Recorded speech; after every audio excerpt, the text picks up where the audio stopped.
So you saw, I think it's the U.S. Senate has passed the Marrakesh Treaty. Yeah. So Yeah. I So think, wait, no, I did I think not it's just see waiting that. for the president's signature now. Oh, good luck with that. What is this? That's right. People want to read. Trying to build a wall. I got problems of my own.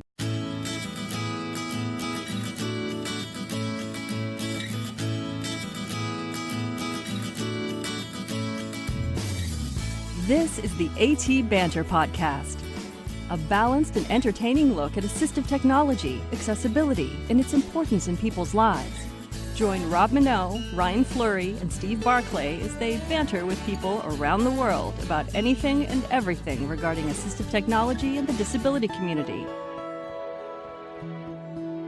Now, on with the show.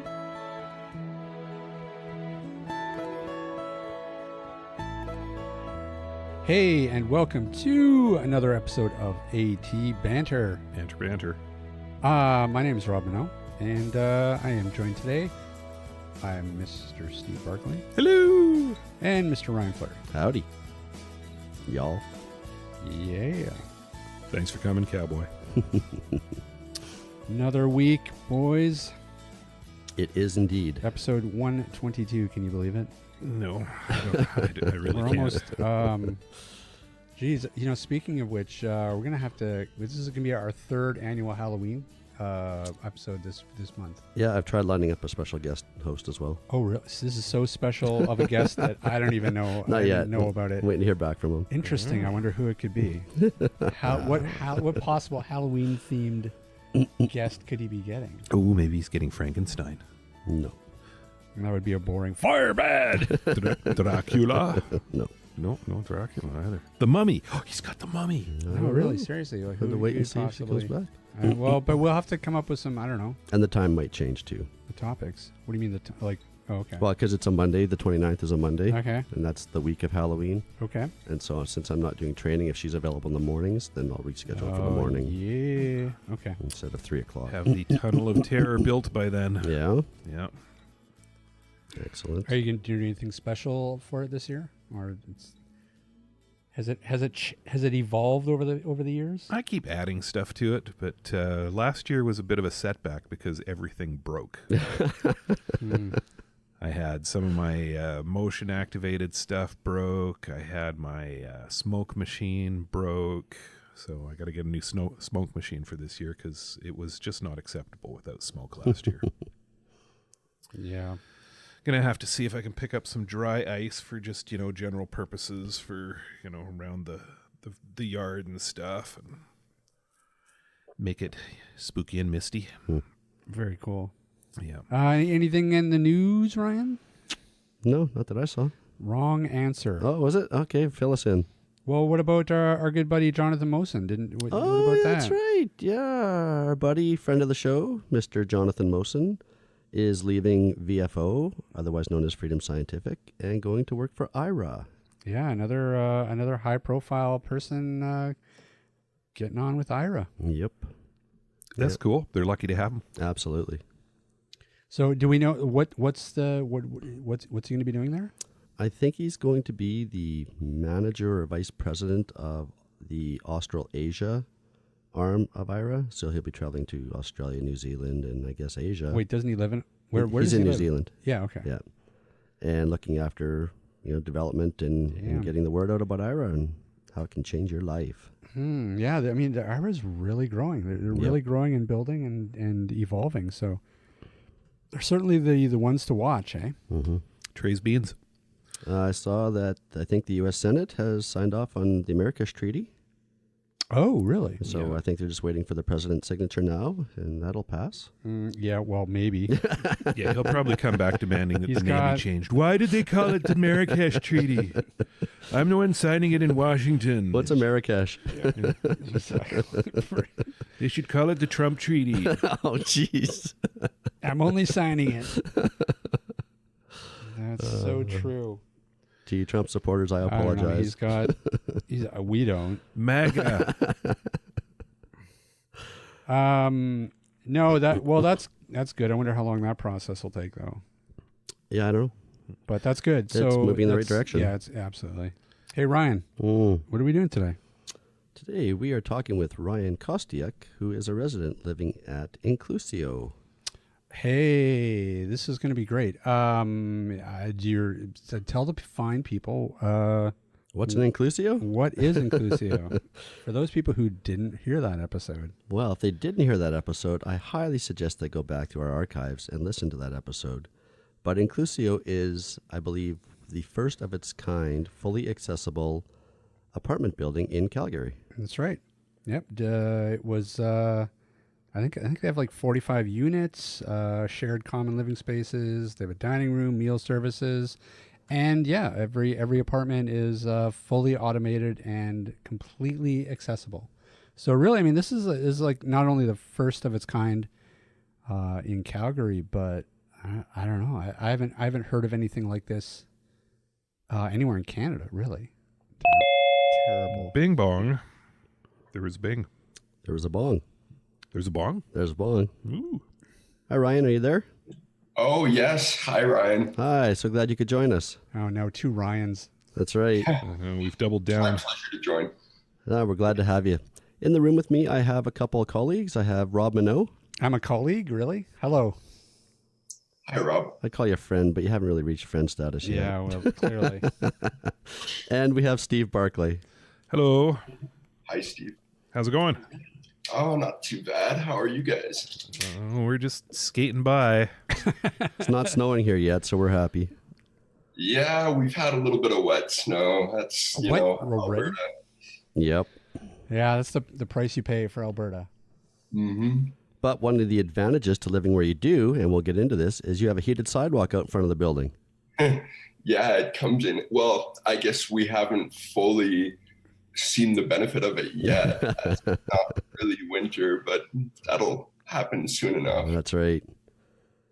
All right, so let's dive into this because I'm fascinated to hear your perspective as a resident at Inclusio.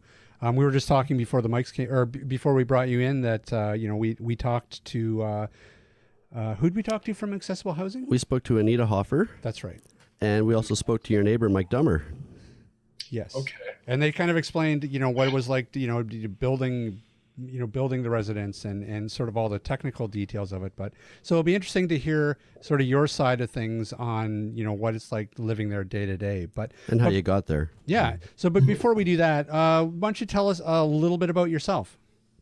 Yeah, I'm Ryan Kostiuk. I'm 27. I'm a quadriplegic affected by cerebral palsy, which basically just means that you had a stroke in the womb, but they don't call it a stroke because it's to do with the umbilical cord that you get the lack of oxygen, right? So it's so I guess what that more or less means is that like I've got some mobility, like I have decent use of my hands and things like that, and I can stand and weight bear a little bit, but for the most part I'm in my wheelchair 18 hours a day.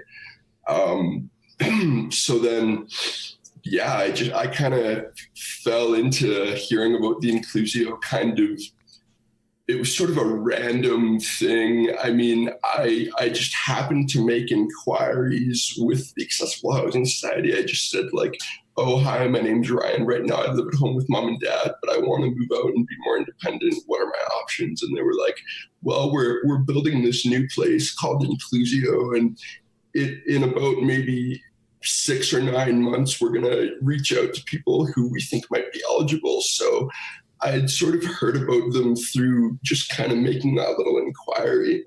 And then sort of while all this was going on, Mike Dummer from Digital Lifestyles happened to purchase the house next door to us that was for sale, next door to my parents' place.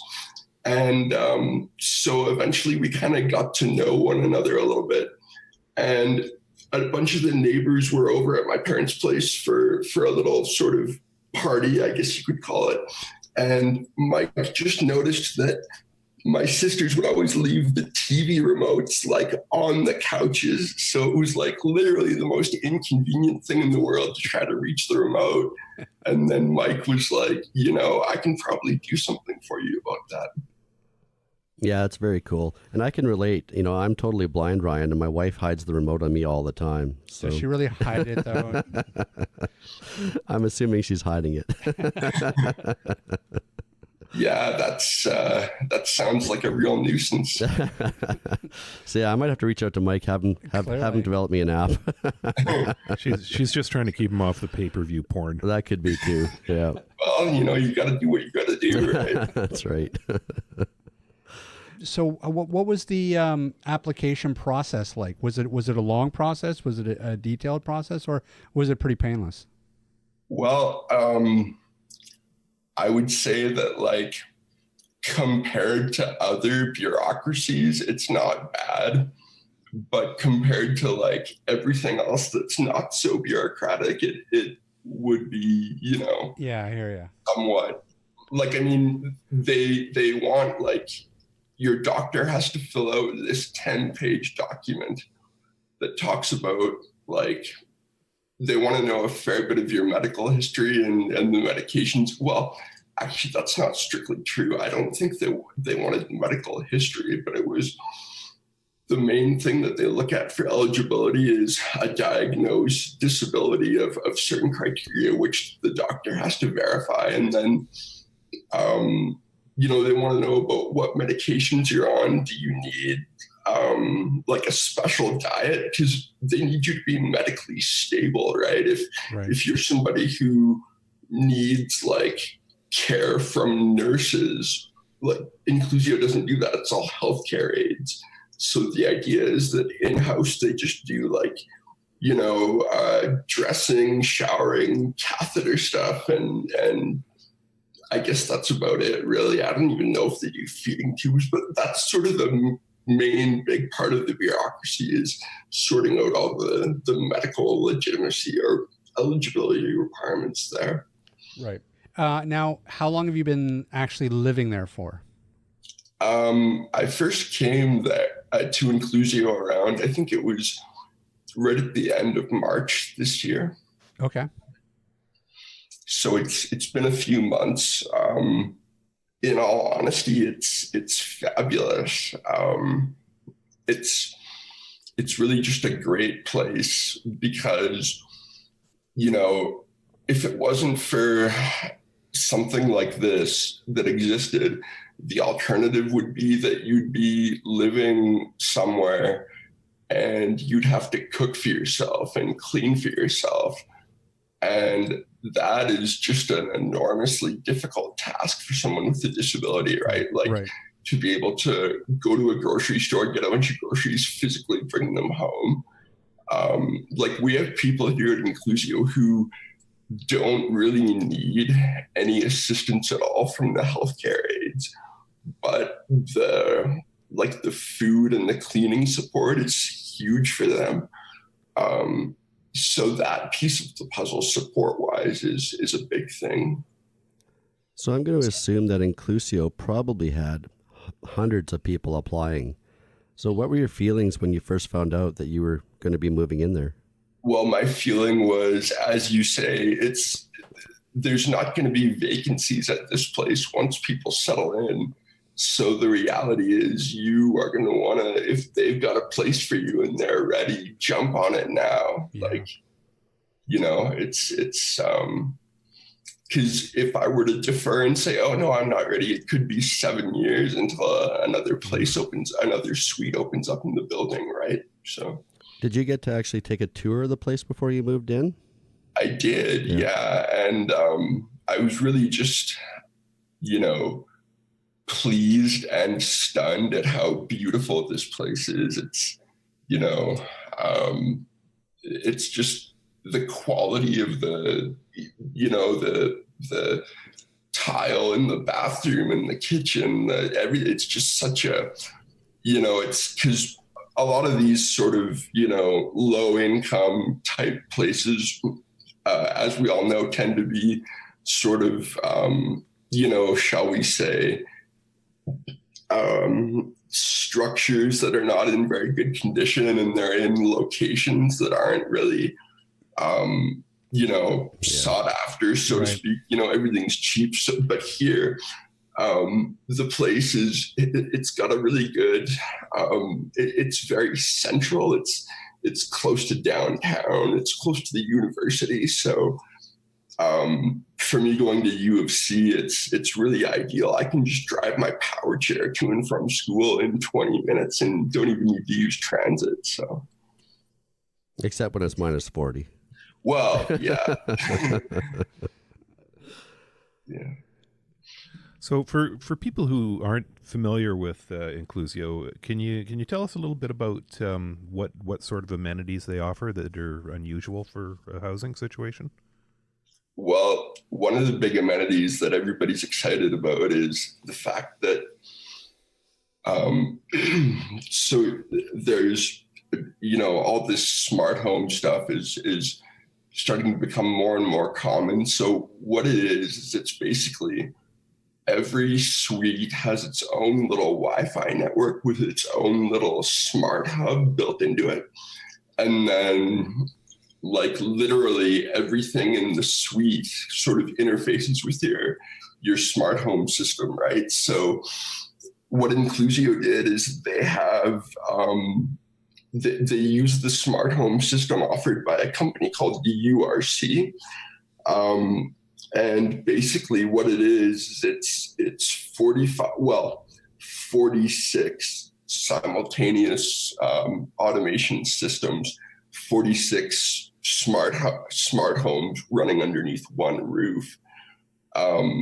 So it's I've got one of those Amazon Alexa smart speakers, and I can just say, Alexa, raise the shades, Alexa, lights out, Alexa, turn on the TV.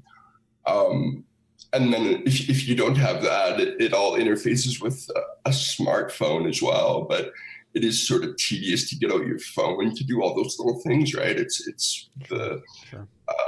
The voice automated option is certainly more convenient.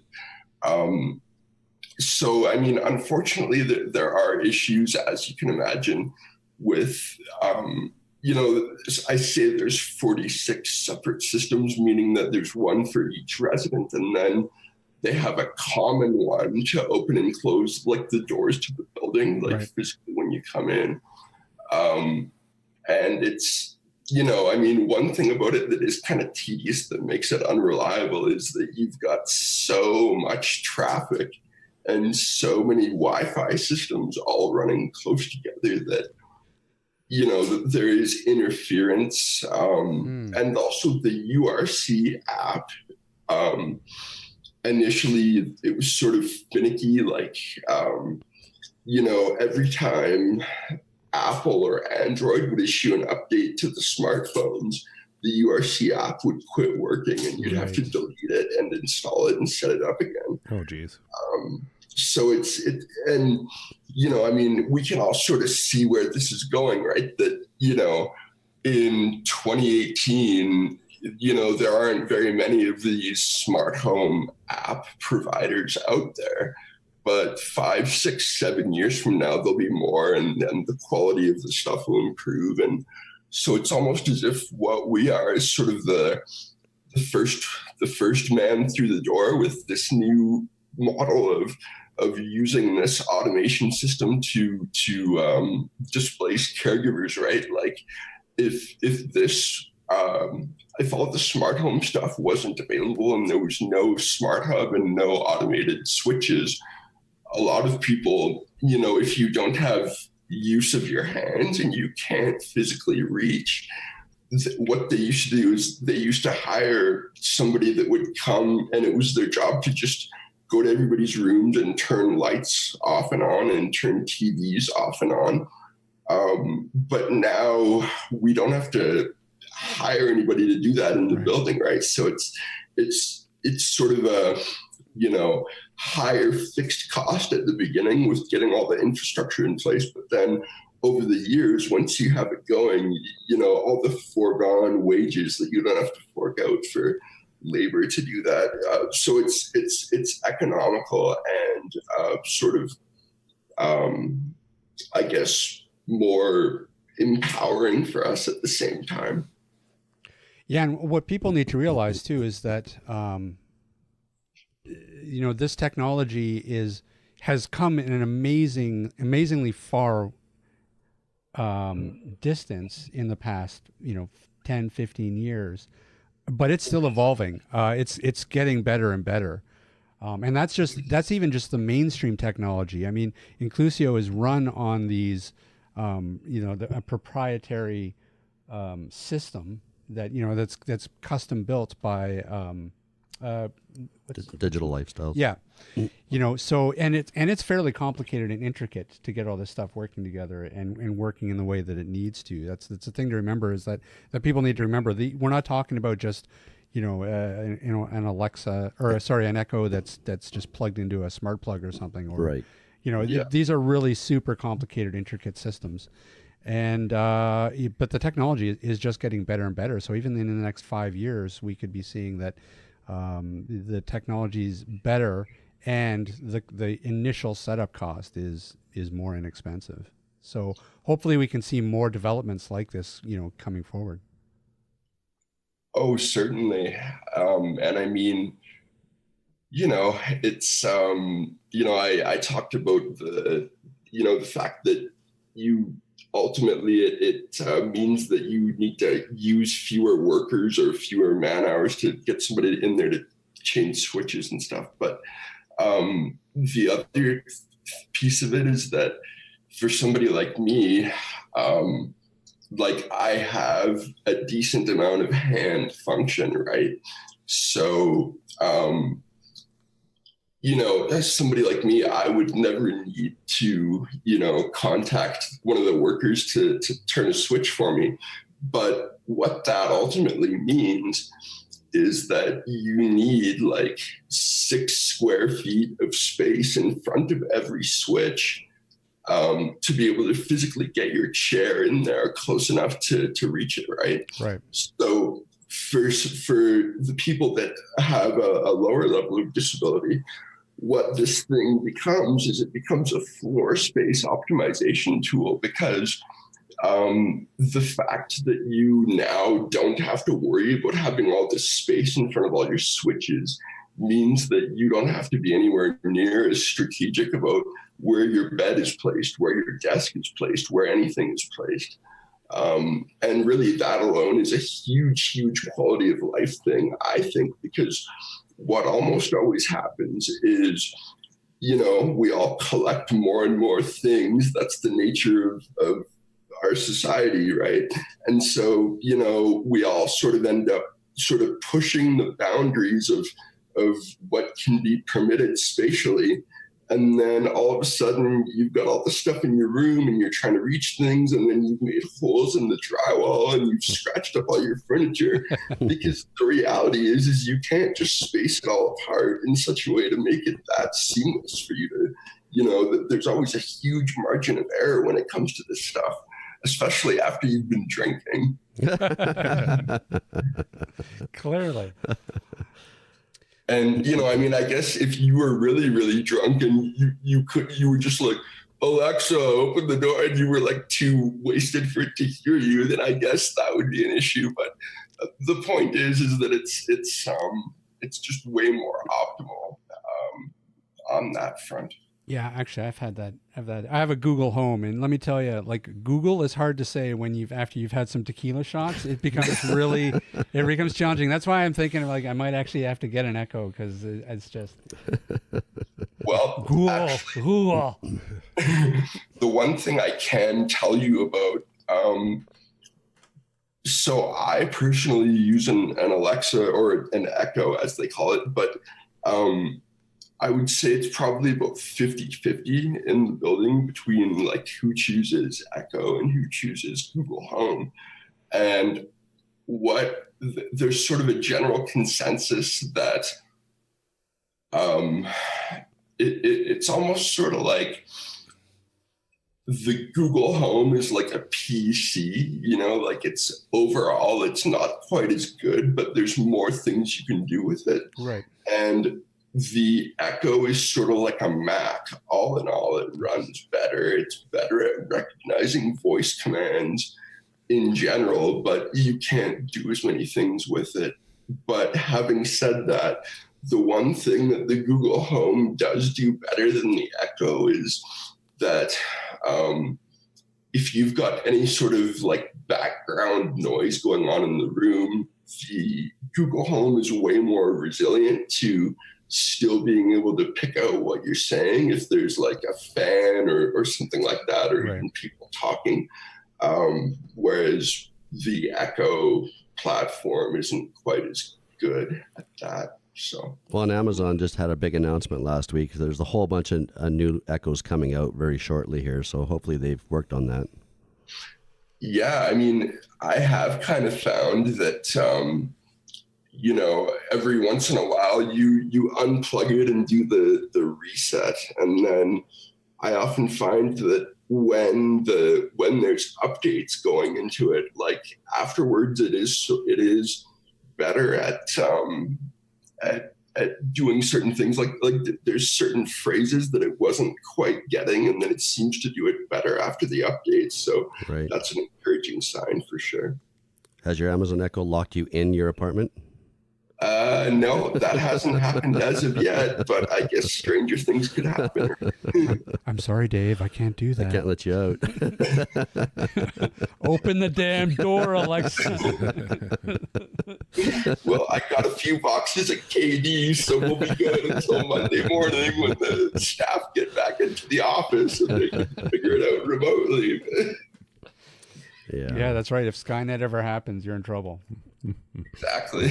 So actually that makes me think of another question. So when you first moved in, was there a level of customization for your particular space? Like was there any sort of was it just are all the apartment units pretty much the same, or are they have different units for sort of different levels of assistive need? Well, actually, you'd think that the latter outcome of you know, different units for different level of assistive need would be the case, but they've kind of, well, and this is one example of things not being perfect, is that, you know, it's all the different suites are like, it's the same for everybody. There's no difference for level of assistive need, but so one example of that being an issue is that the countertops are all the same height, right? But what they did is the countertops are quite high because they're designed for somebody who's in a really high power chair, right? Like those electric chairs, especially if they have tilt, the user is often seated far higher off the ground than a manual chair user. So for the power chair users, the countertops are a wonderful height, but for the manual chair guys, you know, you're like reaching up higher than your shoulders sometimes to do things in front of your counter. So, and a lot of it is like, just, you know, the budget has to stop somewhere, right? I mean, they put in all kinds of things like the heated sidewalks and the something else I was going to mention, but I don't remember what it was. But anyway, it's sort of one of those things where it's like, if they had height adjustable counters in every suite, that would like add to the cost of building the place enormously, right? So it's just sort of one of those little sort of imperfections about, you know, the fact that we all do have different mobility needs, and consequently there's different logistical issues that are going to arise when everything is the same in every suite. Right. You know, and a lot of the design of the building, and, you know, and I think the sort of the automated part of Inclusio is kind of the sexy part, and that's kind of the part that a lot of people have talked about. But I mean, there's also a level of just like basic universal design accessibility to the building, like things like the heated sidewalk, or things like the extra wide hallways that will be able to fit power chairs. Yeah. Those types of things, those can all be lent to just design of public buildings across the board. And that's, that's sort of, part of the hope as well, is that some of the lessons learned from buildings like this hopefully can be sort of transplanted to public spaces that are being built going forward. Yeah, and on that very issue, it's sort of interesting. Like, Canadians sort of have this view of Americans, that American society is, not as egalitarian, the fact that they don't have a publicly funded healthcare. Well, I guess they do now with Obamacare, although Trump's been talking about dismantling it. But yeah, we don't even know where that stands at this point. But yeah, it's so in Canada, we don't have a federal statute that sets out minimums for accessibility. So each province kind of does their own thing. Mm-hmm. So in Alberta, they passed a law. This probably was in the 1990s or early 2000s, that any building built before a certain year, I think it may have been 1982 or something, isn't required to renovate and make it all accessible. But any building built after that is required by this law to, put in an elevator or build a ramp to code, with the 1 inch high for 1 foot of length.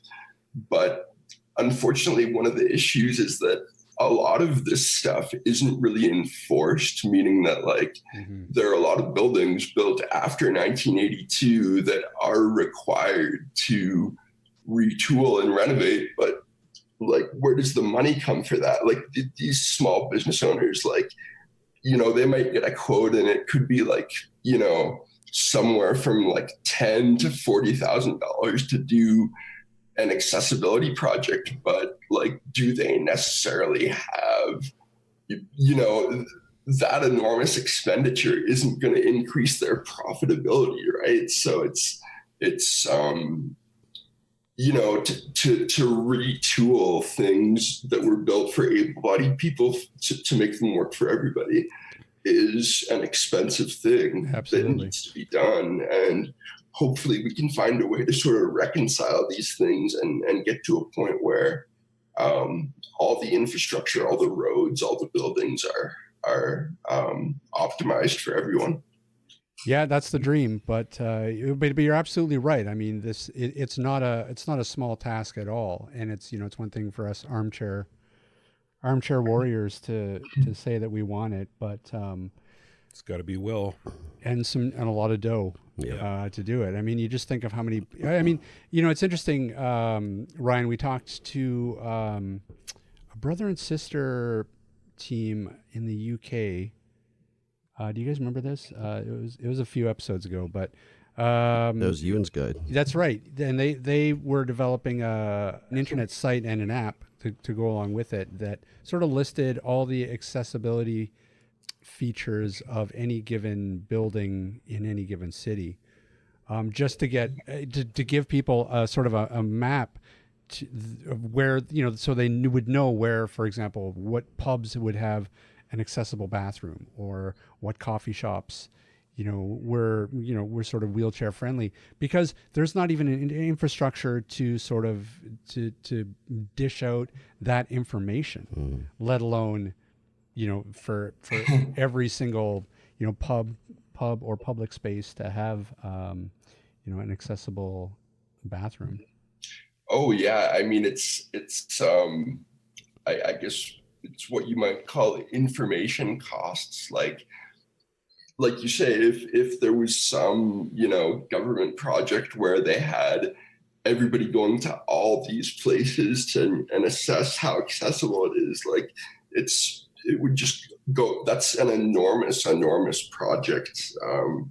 So I mean, I do really like hearing things like that about sort of, the smartphone apps, social media tools, working very effectively to sort of minimize the enormous costs of just information about how accessible something is and that kind of stuff. Yeah, exactly. And, we should say too that, Google Maps is also, made some efforts to. Yeah, there's the Google Local Guide program. Yep. As well. Yeah. That's something people can sign up for, and it'll ask some questions like, is there a wheelchair ramp here? Yeah. Oh, that's good. Yeah. So yeah, strangely, it's not government that's doing it; it's private industry. It's crowdsourced, right? Yeah. So I did hear about a young woman in Toronto who did some sort of crowdsource based app that what it did is it allowed people to find out which like subway stations were accessible and which ones were not. Yeah, I think we heard of her. I think we actually tried to get her on the podcast. Oh, okay. I think. Yeah, well, this is another example of just sort of, for somebody with a disability living in Toronto, that would probably be enormously useful, I would think, or even just anybody in a wheelchair who's like visiting for 10 days or something, Yep. Yeah, exactly. So, and this may be a stupid loaded question, but I'm going to ask it anyways because it's our show and we can do it whatever we want. but give us an idea of how this has impacted your life. Going from living at home to now living independently.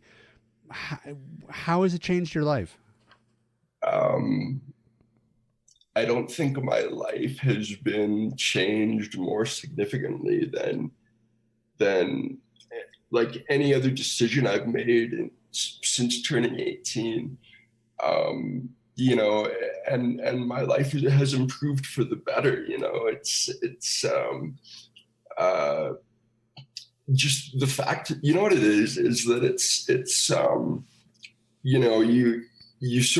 you have this conversation with yourself, like, okay, if I'm going to live on my own, I'll have the caregiver thing figured out, but then how am I going to cook? Is the cooking and the meal prep going to come partly from the home care funds? What about physically going and purchasing groceries and stuff like that? What about if I become really sick and I'm vomiting or something and I can't clean it up? Like, there's all these scenarios and all these difficulties, and then a place like Inclusio just sort of kind of gets rid of all that uncertainty.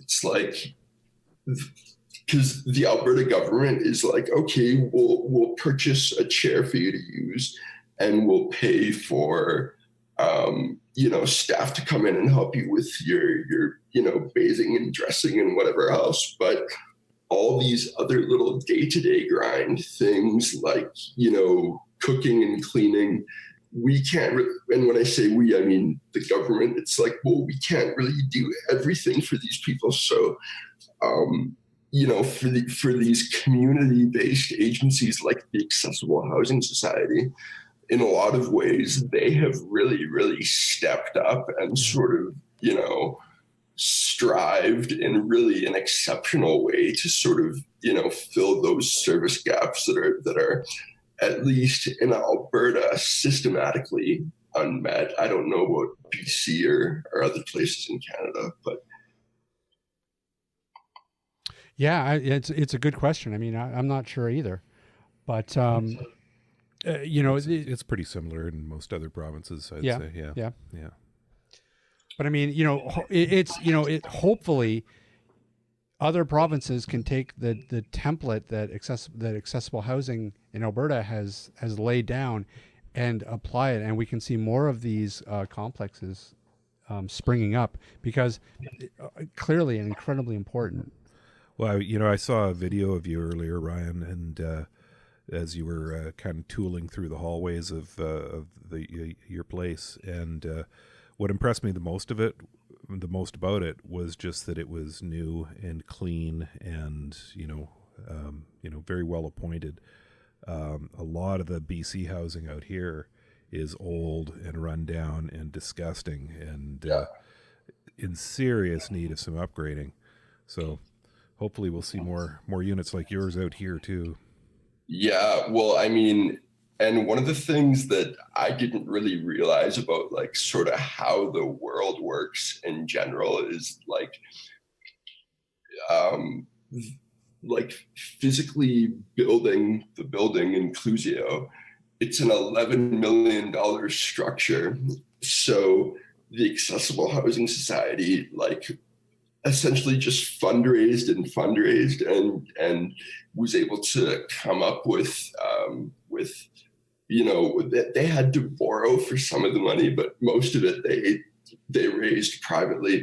And then the Alberta government steps in and sort of, you know, helps to cover some of the operating costs to run the building. But it's one of those things, like, even though the economy here in Alberta is sort of, you know, I mein, oil's at what, $60-something a barrel. So it's certainly not like it was when it was $100 a barrel. But I just think that it's you know, the sort of the randomness of private charities seem to play quite a large role in the social safety net in general, right? I mean, I don't know, but it could be that in certain areas of you know, BC or certain areas of Ontario, the communities may not be able to raise anywhere near or anything close to $11 million to build a big state-of-the-art structure like this one, right? It's there's a lot of sort of random luck, I feel like. Yeah, there's definitely a lot of variables from province to province for sure, and I mean even location to location. I mean, for example, you know, here in the Lower Mainland, you know, land prices are so expensive that building something like Inclusio, I mean, that would just be ridiculously expensive. There'd be no chance of any sort of a nonprofit being able to raise anywhere near the money to build something like this. What you'd almost need is a rich person who owned a bunch of really valuable land to just donate the land to the charity. It's true. Yeah, so Jimmy Pattison, if you're listening, you know. Michael Bublé, he lives here. Who else? Goldie Hawn. Brian Adams, Sarah McLaughlin, David Foster. And make it an accessible place. Come on. Every hockey player. Step up. Yeah. I would say that if there's anybody out here who's looking at maybe trying to develop some sort of app that will interface with a bunch of smart hub hardware, you know, there's certainly a need for other providers to emerge, other software platforms that will interface with all the hardware. You know, right now, URC is the only company that we know of that's even doing anything like that, because what we want is one single app that will allow us to control everything, like the lights, the TV, everything. So we don't want to have to use Lutron for the lights and then another app for something else. So anyone who's out there thinking of developing something like this, I would encourage you to press forward and keep thinking about coding and how it's all going to work. Hopefully one day it'll be successful. Perfect. Ryan, listen, thanks so much for joining us. It was great to talk to you, and maybe we'll reach out again one day and get an update, and we'll see what's going on. Thanks, guys. Take care. Well, that was cool. That was interesting. I'm jealous. You want a fully automated suite, don't you? Totally. Yeah. All right, let's start working on that.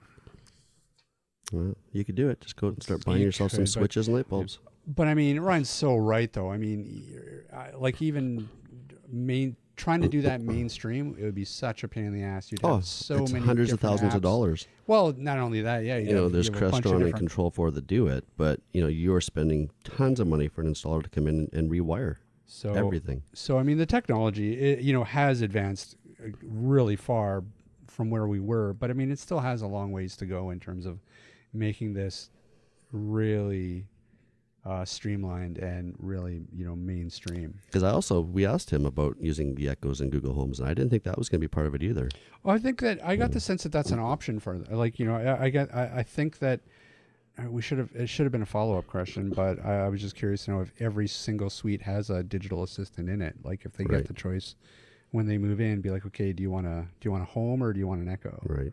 And they just can choose, or there might be some people who didn't even want that aspect of it. But the sense that I got is that you could control it all from your smartphone Right. to the app, but it's just easier using something like an Echo and a home, and that's kind of what Ryan was doing. Is it's a lot easier.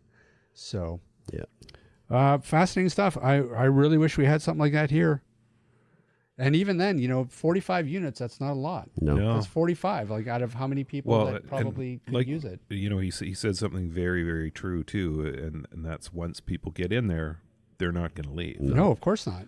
Those spaces are going to be full. And, the next time one of them opens up, it's probably going to be because somebody, maybe had some sort of medical problem and had to be moved on to a higher level of care. But those are going to be few and far between. That's right. So, yeah.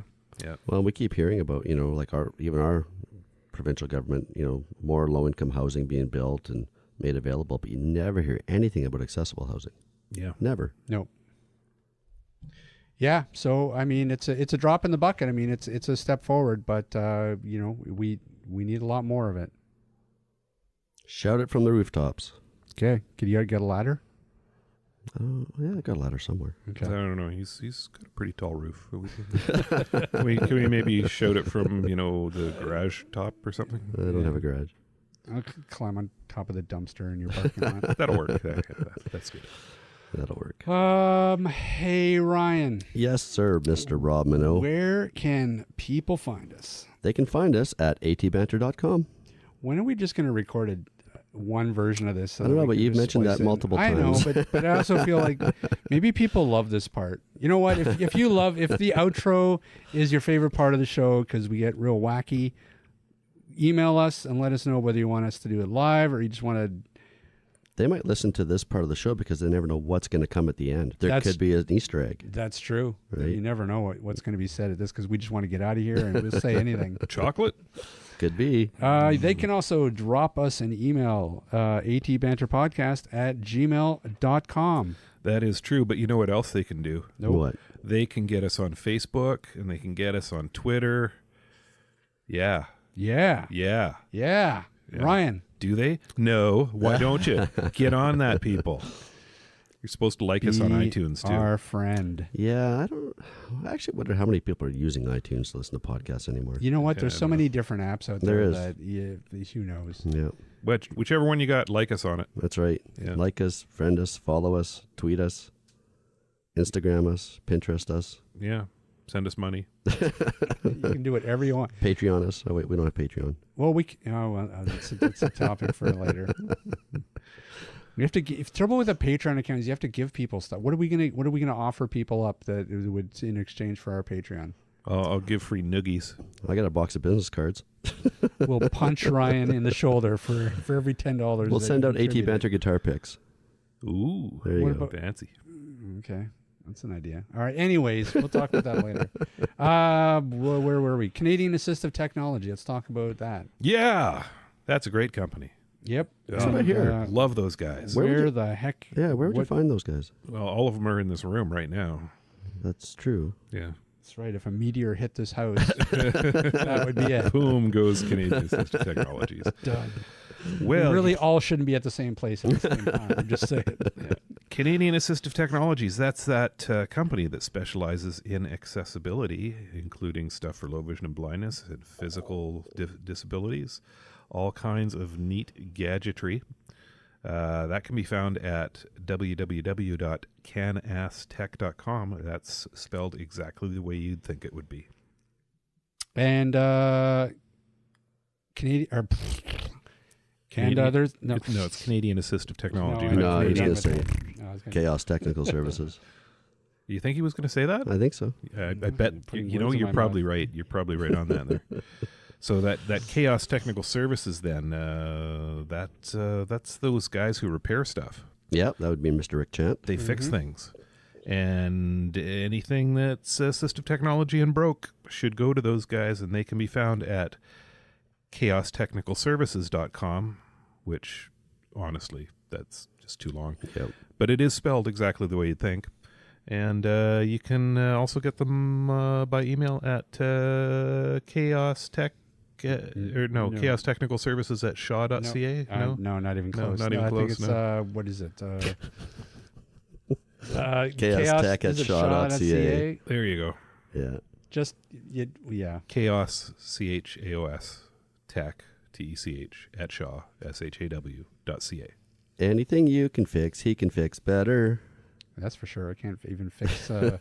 My towel rack at home broke. Your TV's still crooked. Let's wrap this up so I can go fix myself. All right, a drink. okay. Yeah. All right, everybody. Thanks so much for listening in yet again, and we'll see everybody.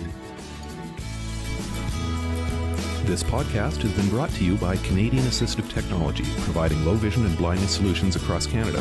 Find us online at www.canastech.com. That's CANASSTECH.com. Or call us toll free at 1-844-795-8324. For all your assistive technology servicing needs, call Chaos Technical Services at 778-847-6840 or find them online at chaostechnicalservices.com.